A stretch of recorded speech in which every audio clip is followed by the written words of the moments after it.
en Chihuahua, porque es un tema del que se ha colgado y gacho el gobernador panista Javier Corral y algunos otros que quieren sacar raja política, un tema que ha defendido también a capa y espada el presidente Andrés Manuel López Obrador por ser un tratado binacional del que se beneficia México y que si, como muchos proponen, se renegociara, no tendría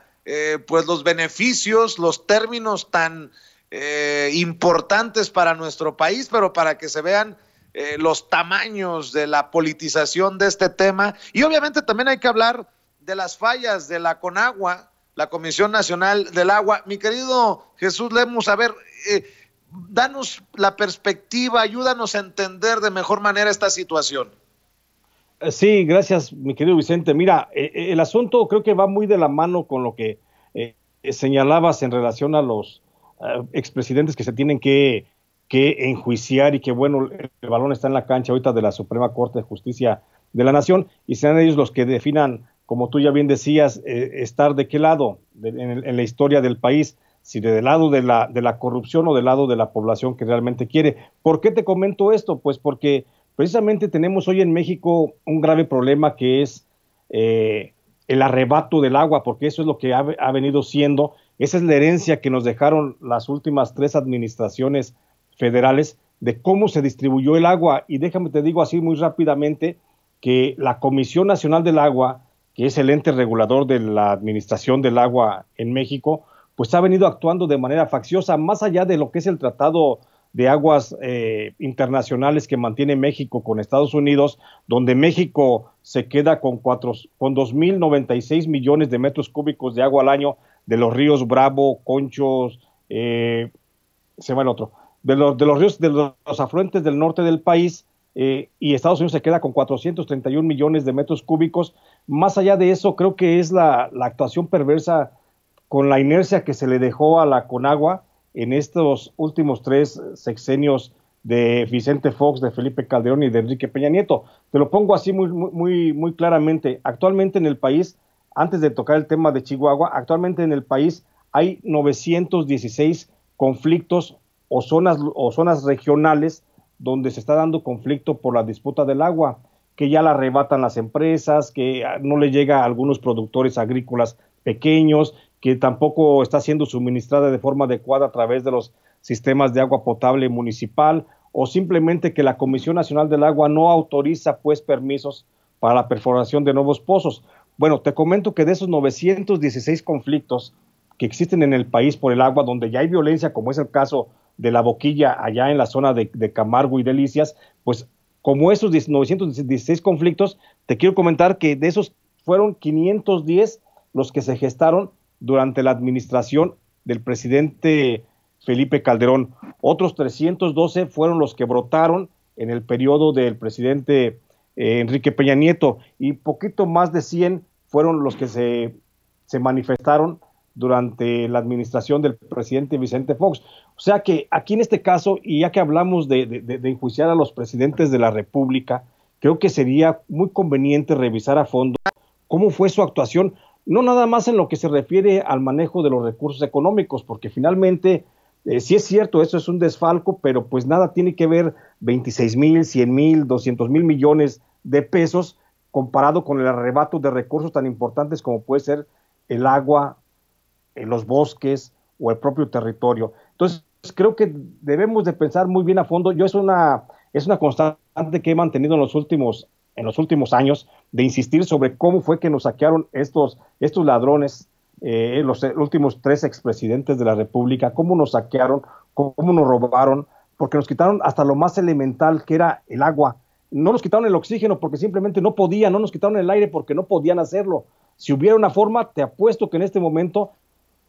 el aire o el oxígeno que respiramos estaría prácticamente concesionado a favor de alguna empresa particular. Y eso es lo que sucedió con el agua, eso es lo que hicieron esos expresidentes, sobre todo Felipe Calderón, sobre todo Enrique Peña Nieto, que privilegiaron y manejaron a la Comisión Nacional del Agua como una agencia de relaciones públicas con el sector privado de los amigos, con las grandes corporaciones que se negociaban entre ellos y se financiaban y se daban recursos de un lado para otro. Entonces, la Comisión Nacional del Agua actuó de manera perversa. Ahorita es un momento muy importante para que la doctora Blanca Jiménez Cisneros, la actual titular de la Comisión Nacional del Agua, pues ponga bajo la lupa, bajo el microscopio, para que revise de manera microscópica precisamente cómo es que se dio ese arrebato del agua en los últimos 18 años de gobierno prianista. Y eso sería fundamental para que finalmente los ministros de la Corte de Justicia pudieran pensar en la inmoralidad que sería el hecho de no poder o declarar inconstitucional la consulta pública que se está proponiendo para enjuiciar a los presidentes. Y el caso de Chihuahua, mi querido Vicente, es un caso muy particular, es como la punta del iceberg que se asoma, porque lo demás es subrepticio, casi no se menciona, son pocos los medios de comunicación, sobre todo los hermanos periodistas que están al pie del cañón en esas regiones, son los que los dan a conocer, pero no los grandes corporativos, y no los voy a mencionar porque ya sabemos de cuáles hablamos, ¿no? Corporativos televisivos, radiofónicos o de medios impresos. Entonces, para ellos no pasa esa situación del arrebato del agua, pero en Chihuahua está pasando como sucede en 915 otros puntos del país, una pelea por el agua, una disputa por el líquido vital para la subsistencia. ¿Por qué? Porque la presa La Boquilla, simplemente que sirve para atender a más de 70,000 hectáreas de cultivos agrícolas de pequeños productores, pues se está tratando de desviar para llevarla a Estados Unidos, pero esto no es lo más grave. Lo más grave es que se ha querido politizar este conflicto social y se ha llevado, y ahora sí que está llevando agua para su molino, el gobernador Javier Corral, queriendo hacer de esto una confrontación de campesinos contra el gobierno federal, cuando no puede ser de esa forma, ¿sí? El conflicto realmente es que los campesinos deben de tener su agua, que está garantizada por el gobierno federal, por la Comisión Nacional del Agua, que debe de intervenir de manera muy clara y muy precisa y de explicar las razones del trasvase, porque efectivamente tenemos un convenio de agua con Estados Unidos, que sí, no es cierto, nos beneficia mayoritariamente, pero que también resulta pues incomprensible cómo es que Estados Unidos nos esté pidiendo el agua que está dentro de nuestro territorio nacional. Pero eso es un asunto que seguramente la doctora Blanca Jiménez Cisneros, si se pusiera un poquito más las pilas, que tiene mucho la capacidad para ello, creo que podría entender esa situación y solucionarla. Lo que realmente es más grave, mi querido Vicente, es lo que sucede con relación a los permisos para la perforación de agua potable en el estado de Chihuahua. Y te pongo así un ejemplo muy claro, nada más para que veas cómo la Conagua actualmente sigue la misma inercia, pues, que se manejó en los últimos sexenios de Felipe Calderón, Peña Nieto y Vicente Fox. ¿Y por qué? Pues porque muchos directores de área, muchos jefes de departamento, pues siguen siendo los mismos que estaban en la administración, que llegaron con Felipe Calderón o con Vicente Fox, y ahí se quedaron y siguen actuando de esa forma, y a final de cuentas les vale madre lo que la doctora Blanca Jiménez Cisneros pudiera estar dictaminando para que el agua se distribuya correctamente. El caso es que a la fecha hay 733 solicitudes de permisos para la perforación de pozos de agua potable en Chihuahua, pero se les ha negado, simplemente les han dicho no hay forma de perforar esos pozos, no hay forma de suministrar esa agua a la población, pero y los municipios que han sido afectados en este sentido, a los que les han negado perforación de pozos, pues se encuentran Allende, San Francisco de Conchos, Bacoina, Corichi, Camargo, Chinipas, Delicia, Maderas, Santa Isabel, Saucillo, Satebo, Temozachic y Urachi, entre otros. Y en ese grupo, tan solo en ese grupo de 13 municipios que señalé, son casi 340,000 habitantes, de los que el 25% tienen actualmente escasez de agua. Eso es lo que quiero insistir, mi querido Vicente. Actualmente, para ti, para mí, que somos privilegiados, pues tenemos agua potable en la llave y abrimos y cerramos y nos podemos bañar, pero hay muchísimos, miles de mexicanos que ni siquiera tienen agua para beber, ni siquiera para lavarse las manos en esta contingencia. Por eso entendemos que el aumento de la COVID, por ejemplo, pues va creciendo aceleradamente en algunas regiones donde hay precisamente eso, carencia de agua, pero nosotros no lo vemos porque estamos de manera privilegiada, mi querido Vicente, tú y yo y otros miles de millones de mexicanos que sí podemos tener el agua, pero hay poblaciones donde no hay, y en esas poblaciones la Comisión Nacional del Agua está negando actualmente la perforación de pozos, argumentando una escasez de agua, pero esa escasez, o sea, la Conagua no es pareja, porque esa escasez pues no se está dando para el sector industrial, porque al sector industrial se le están resolviendo actualmente en un periodo de 3 meses la solicitud de perforación de pozos para el agua, para la obtención de agua de uso industrial. Es decir, que por ejemplo en esos municipios que te señalé, y ya termino, en estos municipios que te señalé,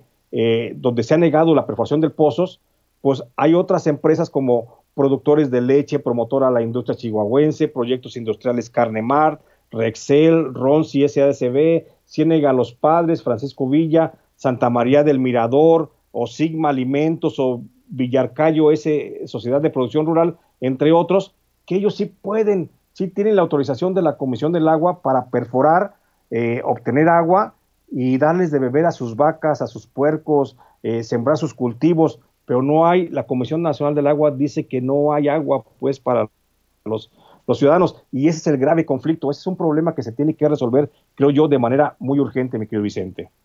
Nada más para que nos quede claro, ¿cuánto recibe México en este tratado y cuánto paga México? Creo que aquí es el dato fundamental para que entienda la gente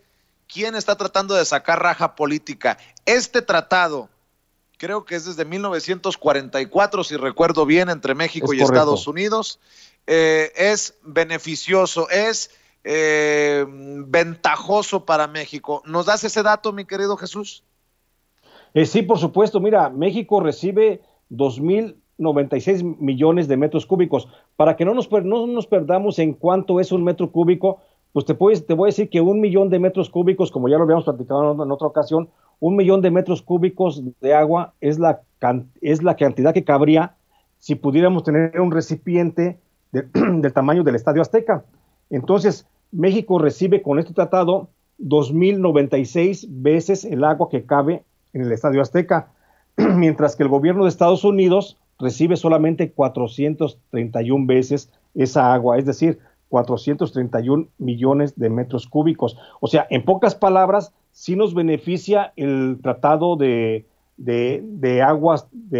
internacionales con Estados Unidos, pero también hay que considerar una cosa, que Estados Unidos está aportando el agua o toma esa relación en base al aporte del agua que hace la zona semidesértica o desértica, pues del sur de Nuevo México, de Arizona y parte de Texas, mientras que México aporta pues también la parte del agua que cae de este lado de la frontera, en esas mismas regiones de los estados desde Tamaulipas, Coahuila, Chihuahua, Sonora y Baja California. Entonces sí es cierto, es un tratado que nos beneficia mucho a nosotros, pero que sin duda yo considero que se debería revisar para bajar las cuotas. ¿Por qué? Para bajar las cuotas de aportación en relación a Estados Unidos y aumentar las cuotas de obtención de los mexicanos, porque finalmente Estados Unidos, la zona que aporta el agua es una zona desértica totalmente, y en México, en toda esa parte, hay partes que son desérticas, semidesérticas, y otras no tanto, entonces aportan mucha agua. Y finalmente, te voy a decir una cosa, los ríos de los que estamos hablando en este caso, que es el Colorado y el Bravo, pues sí es cierto, son la zona limítrofe de México, pero inicialmente eran del territorio mexicano, quedaron como límite cuando se dieron los tratados para delimitar las zonas fronterizas, pero finalmente son ríos que nos pertenecen a los mexicanos. Entonces realmente le estamos haciendo el favor al gobierno de Estados Unidos el aportar parte de nuestras aguas. Entonces creo que sí se deben modificar. Ya es beneficioso para nosotros, pero podemos obtener aún más beneficio los mexicanos, porque hay regiones, te digo, en la zona de Chihuahua, que se están quedando prácticamente sin agua por aportar esa cuota del vital líquido hacia Estados Unidos, cuando pues realmente pues son escurrimientos que ocurren dentro del suelo mexicano, son lluvias que ocurren dentro del suelo mexicano, porque en Estados Unidos es muy poco lo que realmente baja desde la zona desértica de esos estados que te mencioné. Mi querido Jesús, antes de que te despidas, te quiero